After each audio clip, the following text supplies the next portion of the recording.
তো বন্ধুরা, আপনারা সবাই কেমন আছেন? আশা করি ভালো আছেন। আমিও মোটামুটি ভালোই আছি। গ্রামের দিকে একটা মন্দিরে গিয়েছিলাম।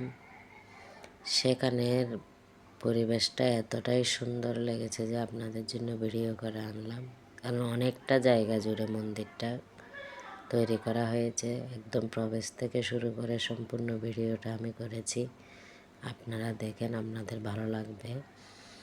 কারণ গ্রামের দিকে অনেক জায়গা নিয়ে যে মন্দিরটা গড়া তোলা হয়েছে, ওখানে অনেক কিছুই আছে, খুব সুন্দর শান্ত পরিবেশ। আমি ঢুকতে ঢুকতে আপনাদের জন্য ভিডিওটা করেছি।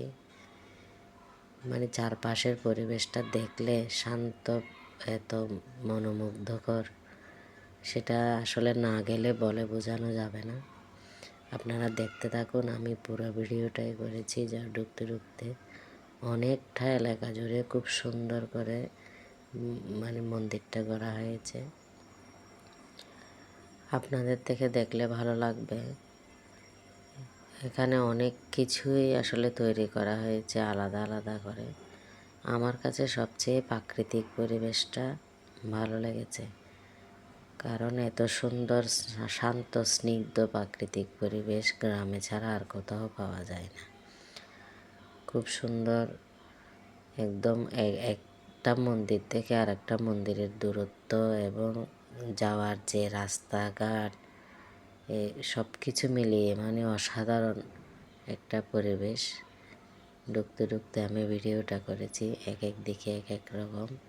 রাধাকুণ্ড, শ্যামকুণ্ড, তারপরে গোমাতা লালন পালন, এগুলো গোমাতাদের জন্য প্রসাদের ব্যবস্থা করে রাখা হয়েছে।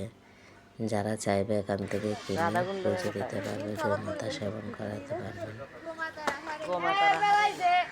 এটা হলো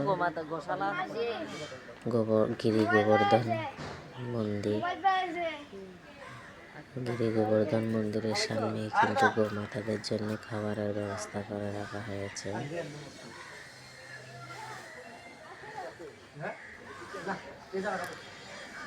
তো পরিবেশটা মোটামুটি অনেকটাই সুন্দর। দেখলে আপনারা যদি যেতে চান যেতে পারেন। দেখেন এখানে কত বড় এলাকা জুড়ে করা হয়েছে। এটা হচ্ছে ফ্রন্ট সাইড, অর্থাৎ এখানে এসে আপনি মন্দিরে পুজো দিতে চান বা প্রসাদ খেতে চান, যাই কিছু করতে চান, এখান থেকে টিকিট নিতে হবে। টাকা দিয়ে ওখানে টিকিট কাটলে আপনার পুজো দেওয়ার ব্যবস্থা, বাতি জ্বালানোর ব্যবস্থা ওনারাই করে দেবেন বা দেখিয়ে দেবেন।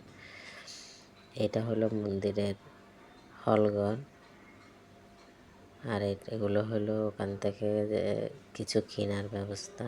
আসলে এত সুন্দর করে সাজানো। এটা হলো মূল মন্দির, আর এটা একটা আমলকি গাছ।